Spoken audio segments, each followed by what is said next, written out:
Governo no povo Japão liu a Organização Internacional Frontline no Embaixada Japão em Timor-Leste inaugura no entrega sala maternidade e centro saúde comunitária Kakania e Sukulorba, posto administrativo Bobonaro, município Bobonaro, ba governo onde hasai atendimento saúde materna ba inan isen Ruasira. Diretor Frontline Timor-Leste Yohei Kawaguchi hateten instalação phone idane construi hanesan extensão ba SSK Lorba. Nebe anteriormente Frontline instala una sistema painel solar no máquina ultrassonografia no projeto idane destina a sai centro saúde inan no labariknian o objetivo a fornecer ambiente seguro ba feto isen Ruasira ba hira partos. A minha objetivo maka hadia situação saúde liru inai sindua nomos bebe kosokuan sira. Tamba iha município Bobonaro larang comunidade sira saya situação sesar.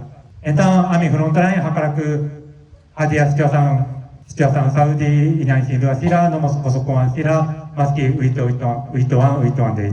Embaixador Japão em Timor-Leste Yamamoto Yasushi sublinha katak instalação saúde materna infantil idane laos det edifício ida mai be hanesan símbolo esperança nien ba ina no labarik sira ia lorba no area basic sira.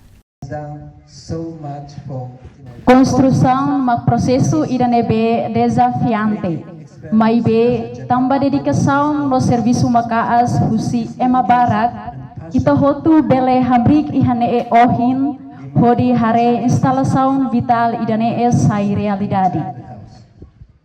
Vice-Ministro Saúde e Assunto Fortalecimento Institucional José dos Reis Magno agradece ao governo Japão banha compromisso na solidariedade hodi continua apoia povo desde Timor-Leste independência. Nia hatutan katak sala maternidade phone idane prepara atau assegura condição diak ba parto seguro hadia qualidade tratamento no hametem confiança ba serviço saúde.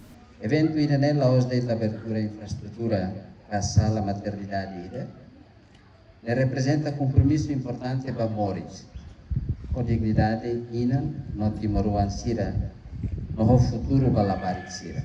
Secretário Autoridade Município Bobonaro para Assunto Social na Organização Comunitária, Júlio Carvalho Cairo, considera instalação phone se ajuda o governo a reduzir taxa mortalidade e na Noan e Timor-Leste. Espera katak a presença centro sala maternidade dene khusus ba komunidade area ne bebe bisikane ono patru makade ngalikan ko ono ba maliana. Lali kasi ina indi isin rotora maka ambulans itu kali bamaliana bele hetan afetado bele po isin ida bele grave hetalang o ida bele consegue to hospital ida bele lakon tu consegue nebe ekliu hakat basic maya sala paternidade ida ne basic litan. Projeto idane implementa husi Frontline ho apoio financeiro do governo Japão a hui abril tinan riun rua no Luresen Lima no executa husi empresa local Afken Unipessoal LDA ho valor orçamento riun atus ira walu no Luresen to Luresen.